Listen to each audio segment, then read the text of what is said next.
was called Marvel Knights. They did this whole initiative where they took Punisher, Daredevil, all these characters that ended up turning into the same characters that Netflix adapted.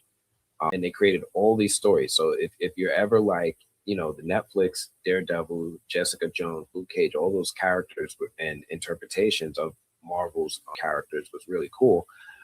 This is the guy who created the source material for that, so to speak, or at least he was creatively spearheading that with Marvel Knights. But it went beyond that because eventually Joe Quesada became the editor-in-chief at Marvel because he was so successful with what he did with Marvel Knights. They promoted him to such a position where he was in chief creative control.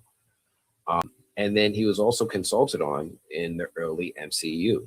So Marvel used to have this like round table of comic creators that would consult on the story direction of the MCU, right? They were the ones that would help keeping it accurate and in spirit to what comic fans loved about these characters and made them true to their characters. So they used to have this group of people. I think Brian Michael Bendis was on it, Joe Quesada was on it, and others, Joss Whedon.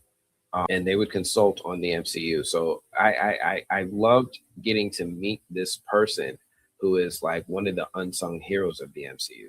So like when you think about MCU and them being true to things, like the fact that Agents of S.H.I.E.L.D. was able to be accurate between the show and not step on the toes of the films for as long as it did was because of the efforts of this group of people, right? Like they were the ones that were not just making sure all the stories were consistent.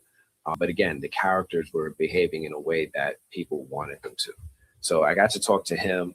He did some comics recently that got a lot of attention. And one of the things I wanted to ask him was to just kind of verify, like, yo, this stuff happened, right? Like there really was a group of y'all consulting with the MCU, right? He confirmed it for me.